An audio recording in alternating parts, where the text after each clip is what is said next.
Welcome to the Episode 3 summary of the Reading Finnegans Wake in 200 Sessions podcast, where we analyze James Joyce's masterpiece 3 pages at a time. And hey, if you like what you see, don't forget to hit that like button, subscribe, and leave a comment. It really helps us out.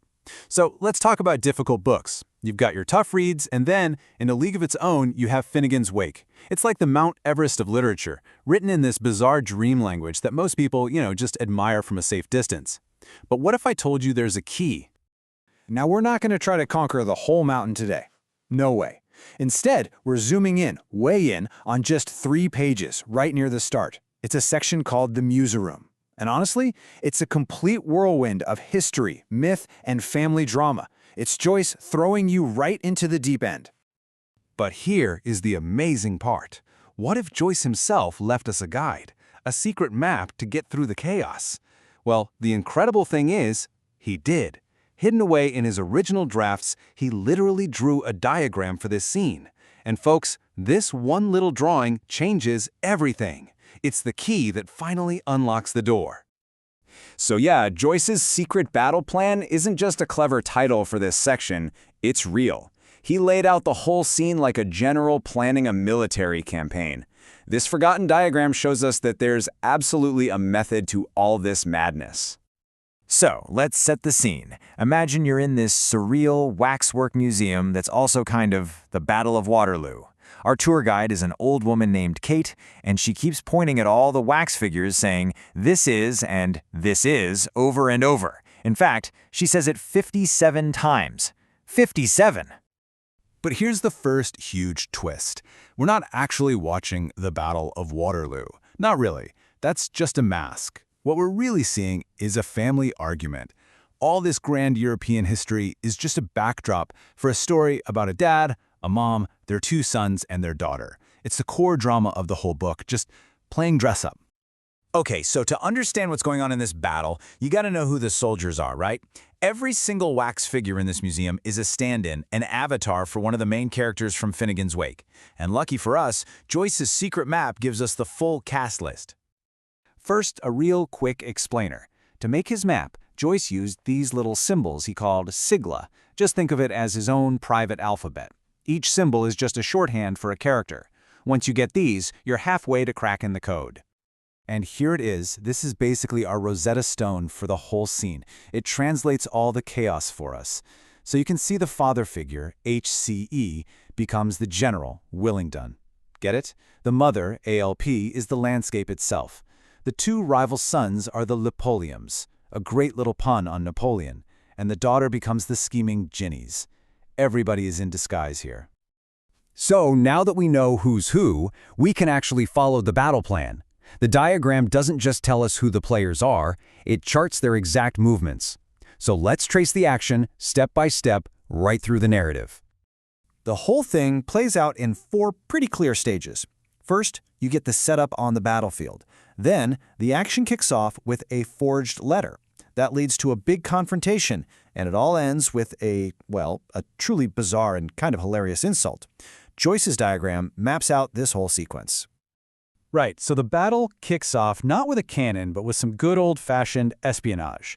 The Ginnies, who we know are the daughter, send a fake letter. The book says it's meant to irrigate the general, which is a classic Joyce pun on irritate. And this whole bit is actually a reference to a real courtesan who tried to blackmail the Duke of Wellington.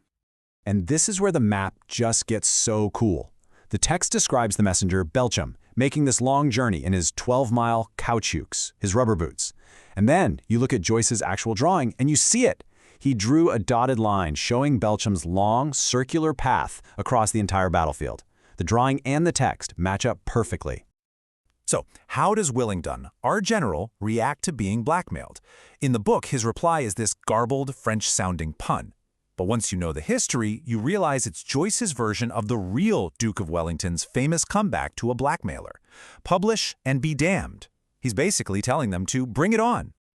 Okay, this brings us to the climax. And it's not a big cavalry charge. It's something else. It's an act of supreme, just shocking insult. The Lepolium sons confront Wellington. And in response, he picks up their hat from the mud and calmly uses it to wipe his backside. Yep, you heard that right. And this, of course, enrages one of the sons. So the enraged son fights back. He throws what the book calls a bombshub, a bombshell. But he doesn't throw it at the general. Nope, he throws it at the dirty hat, which is now sitting on the rear end of the general's horse. The bomb hits its target, and the Great Battle of Waterloo ends with a hat being blown off a horse's butt. So, after all that, we have to ask the big question. Why? Why go through all this trouble? Why disguise a family squabble as the Battle of Waterloo inside a wax museum? What is the point of this whole elaborate code?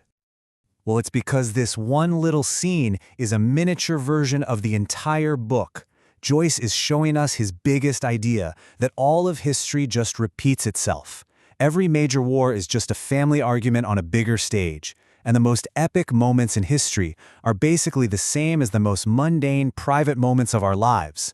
A world-changing battle becomes, well, a trip to the outhouse. And remember Kate, our tour guide? Remember I said she says this is 57 times? That's not an accident. Joyce is hammering home this idea of a relentless, looping, cyclical story. We've seen it all before, we'll see it all again, it's all on repeat.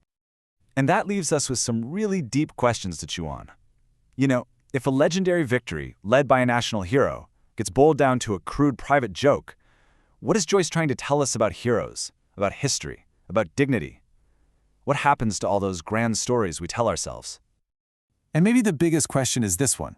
If this one bizarre little battle scene can contain everything from a family spat to a world war, what does that mean for the rest of this supposedly impossible book? It suggests that maybe, just maybe, everything is connected in the giant, confusing, and hilarious dream that is Finnegans Wake. For a much more detailed line-by-line analysis, make sure you listen to the full Reading Finnegans Wake in 200 Sessions podcast, and check out all the notes on the FinnegansWakeNotes.com website. You won't regret it.